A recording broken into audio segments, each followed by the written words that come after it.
Welcome to this series on JavaScript. In this first video, we're going to take a moment just to talk a little bit about what JavaScript is and how it's interpreted by your browser. And we'll look at a quick example as well, and then we'll go ahead over to the browser and just inspect the page and take a look at the source code and see how and why JavaScript works in the browser. So the first thing that I'm going to do is I'm not going to set up a document or anything like that with a doc type and a head. I'm just simply going to go ahead and I'm going to type in a script tags, which we'll look at in the next video. So I'm typing script tags here, and then I'm going to go ahead and I'm going to create an alert here. And what this is going to do is it's basically just going to bring a pop-up window inside of the browser with just an OK button just to get rid of this. So I'm just going to type here hello. Now if I head over to my browser and I refresh, you can see that it says the page at localhost because I'm working on a local server.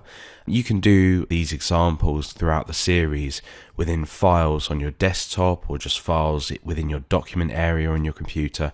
You don't need to be running a server for this because JavaScript is a client-side language.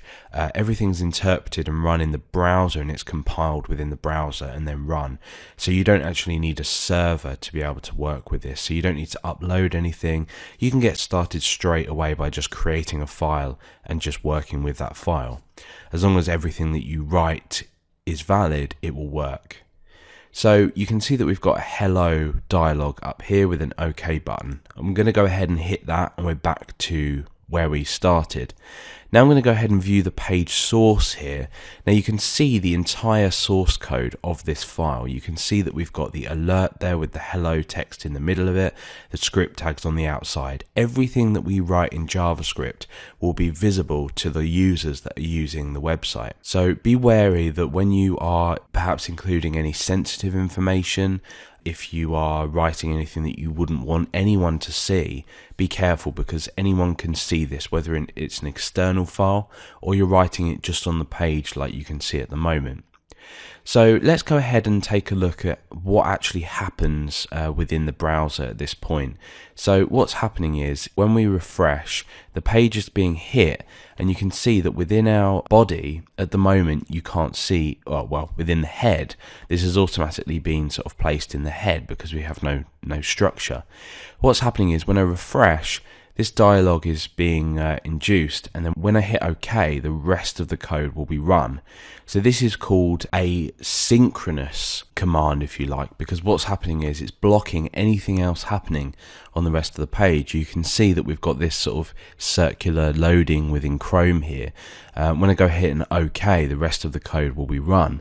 Now we can demonstrate this just by putting another alert underneath. So I'll type in there, for example. So we've got hello there within two different dialogues. Now when I go ahead and run this, you'll see we get hello first. There's no existence of this other alert. It's just hello. When I go ahead and click OK, then we get this there box appear. So that's just an introduction of how this works within the browser and what it is. Browsers say Chrome has a JavaScript engine. Chrome has an engine called V8, and this is just how the JavaScript is being processed and run or executed, if you like. And different browsers will have different engines that they use to compile and execute the JavaScript and display it to the user. And this is really important because when you are working with cross browsers, you have to really make sure that everything is working perfectly in each browser that you develop for. So let's say we're just supporting Chrome, Firefox, and Internet Explorer. They have different JavaScript engines, so what's going to happen is that you're going to need to make sure that in each browser the code that you're writing works the same, because chances are that you'll get to a stage where, particularly in older Internet Explorer versions, your code might not work. Now, you may choose not to support these browsers, but you also need to think about future as well. So you need to think about future browsers. Now, don't worry too much about this because we're going to be going through the very basics of JavaScript just to get you up and running with knowing how to build applications and understand other people's code.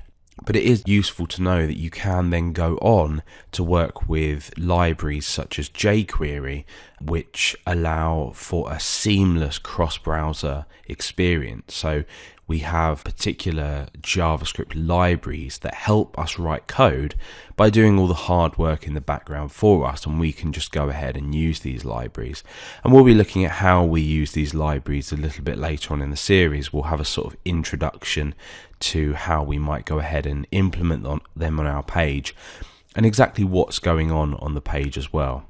So that's a little introduction to JavaScript. It's running in the browser. You can go ahead and you can create a file that allows you to write this code in there.